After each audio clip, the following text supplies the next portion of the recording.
Fun facts about the original 1960s Batman series. Welcome back, Bat fans! In today's video, we're delving into the Batcave to uncover some mind-blowing and hilariously fun facts about the iconic 1960s Batman series. Get ready to be powered up once again. But before we begin, please remember to press the subscribe button, hit the notification bell, and show your support by liking and sharing the video. Having said that, let's start. Batman's history. At first, the plan for the TV series was to create a stylish crime show, but when the big bosses at ABC took a look at the original Batman comic books, they saw that they were really over the top and funny in a tongue-in-cheek way. So they thought the best way to make the TV show work was to go all in on the campiness and give it a pop art twist. Driving in style. The Batmobile, which you might remember as the super cool car Batman drove, was like a superstar in the series. It all started with a regular car called the Lincoln Futura, but then they transformed it into the epic Batmobile we know today. And guess what? In 2013, this legendary Batmobile was put up for auction, and it was a huge deal. Can you believe it sold for a jaw-dropping $4.2 million? That's enough money to buy a whole lot of Bat gadgets and fight some serious crime, isn't it? A unique pair. To discover the ideal crime-fighting team for the iconic TV series, they conducted two distinct screen tests. The first featured Adam West and Burt Ward, while the second featured Lyle Wagner and Peter Dale. It's worth mentioning that Adam West and Burt Ward ultimately secured the roles, but you can actually watch the screen tests for both pairs that are available on digital platforms. These videos reveal the intriguing potential variations that the show could have taken. As a fascinating tidbit, Lyle Wagner later shared the screen with another beloved TV superhero, Linda Carter, who portrayed Wonder Woman in the 1970s series. The film.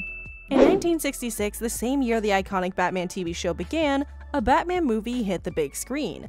This was the very first full-length Batman film, and it graced theaters just 2 months after the inaugural season of the TV series wrapped up. What's fascinating is that nearly all of the TV show's main actors reprised their roles for the film. Adam West donned the cape as Batman, Burt Ward was back as Robin, Cesar Romero brought the Joker to life, and Burgess Meredith returned as the Penguin, and Frank Gorshin was once again the Riddler. Furthermore, Lee Merriweather, who took on the role of Catwoman, who was previously played by Julia Newmar in the first 2 seasons of the show, later made a cameo in 2 episodes of the series as Lisa Carson. There was an unfair pay, according to some. Batman the TV show had a total of 34 episodes in each season, and they would broadcast 2 episodes every week. This kept Adam West and Burt Ward incredibly busy, but Burt Ward was quite disappointed when he realized he was only earning $350 per week, which was significantly less than what his co-star Adam West was making. A little assistance. The Batman comic books have been around since the 1930s, and they were still going strong when the TV show was on the air. Interestingly, in the comics, they had recently written off the character of Alfred the Butler a few months before the TV series debuted. However, when the show's producers announced that they were going to include Alfred and Aunt Harriet in the series, they decided to bring Alfred back to life in the comics. What's even more fascinating is that the actor who portrayed Alfred, Alan Napier, had no prior knowledge of Batman before he took on his role. Having a good time. Among the many villains Batman faces, 2 of the most frequent troublemakers are the Penguin and the Joker. These 2 colorful characters make quite the impression in the Batman series. The Joker edges out the Penguin by a slim margin, showing up in 22 episodes, while the Penguin graces the screen in 19 episodes. To put this into perspective, in the grand total of 120 episodes in the show, these 2 mischievous villains make their presence known in more than 1/3 of the episodes. That's a significant chunk of the series dedicated to their dastardly deeds, showcasing just how central they are to Batman's rogue gallery. The Catwoman. Remember Catwoman? The popular character was portrayed by 3 different actresses in the classic 1960s Batman television series and its associated movies. In the initial season, Julia Newmar took on the role of the cunning feline villainess, bringing her unique charm and wit to the character. However, for the subsequent seasons of the series, Eartha Kitt stepped into the iconic role, infusing it with her own distinct style and flair. It's worth noting that each of these actresses brought their own interpretation to Catwoman, making her a dynamic and multifaceted character. Additionally, in 1966, when the Batman series had a spin-off movie, Lee Merriweather was chosen to portray Catwoman, adding another layer to the character's on-screen legacy. This diversity of actresses added depth and intrigue to the portrayal of Catwoman throughout the series and movie, making her a memorable and ever-evolving character in the world of Gotham City. Different strokes for different Hollies. The Penguin is one of the most famous bad guys in the series, but they originally wanted Mickey Rooney to play this character. They also considered Spencer Tracy, but he had a rather unusual condition. He was only willing to take on the role if his character could actually kill Batman.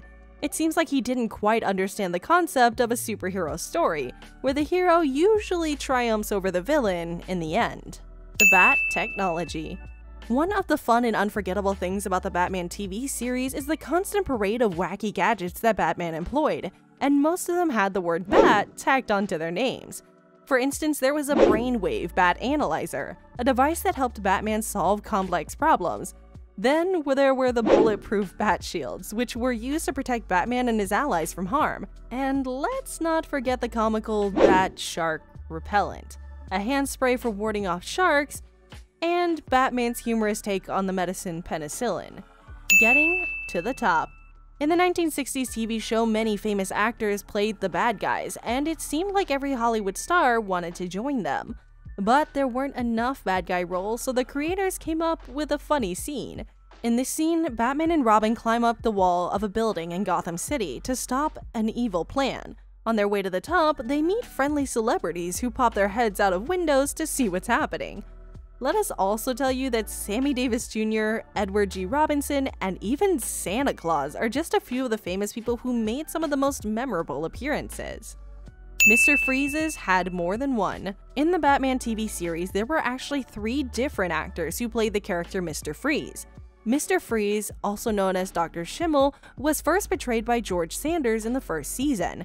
When the show moved on to its second season, the character of Mr. Freeze was played by not one, but 2 actors, Otto Preminger and Eli Wallach.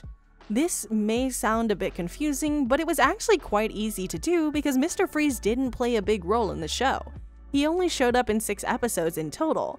What's interesting is that each of these 3 actors got the chance to play Mr. Freeze twice during the series. Issues in the Batcave. In every episode of the show, there's a famous scene where the Batmobile zooms out of the Batcave on its way to fight crime. To make this scene work, they used a clever camera trick. You see, the cave they filmed it in, called Branson Cavern in the Hollywood Hills, was a bit too small for the Batmobile. So they filmed the action in slow motion and they made it go super fast when they played it back. This way, even though the Batmobile was actually moving slowly, on TV, it looked like it was racing out of the Batcave like a superhero car. Evil-looking angles. If you think back to the bad guys in Batman, you might recall that the camera angles were a bit tilted or slanted whenever they showed the bad guys' hideouts. They did this to make it clear that these villains were up to no good, kind of like how their plans were crooked. One more Riddler. Frank Gorshin wasn't the only actor to be the Riddler on the TV series. He was the Riddler in seasons 1 and 3 and in the 1966 movie. However, in season 2, John Astin took on the role. John Astin, who was nominated for an Oscar, was married to Patty Duke, appeared as the Riddler in 2 episodes in 1967. In total, Gorshin played the Riddler in 10 episodes, and John Astin is most famous for playing Gomez Addams in the 1964 TV show The Addams Family. Fresh faces. In the 3rd season of the show, they introduced a new superhero, Batgirl. She was Commissioner Gordon's daughter and teamed up with Batman and Robin to fight bad guys. They added Batgirl to the show to get more viewers and make it interesting for younger girls. They even thought about making a separate Batgirl series, but it never happened because Batman got cancelled in 1968. Before sharing this last one with you, here's a disclaimer. Never attempt this at home. During the initial year of the show's broadcast, something concerning happened in the United Kingdom. Kids, inspired by Batman, tried to jump from high places thinking they could fly like him.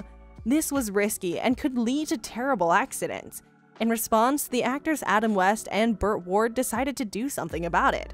They recorded special messages known as PSAs, or public service announcements. In these messages, they explained that Batman, despite his amazing abilities, couldn't actually fly, so it was extremely dangerous for kids to try to imitate him in this way.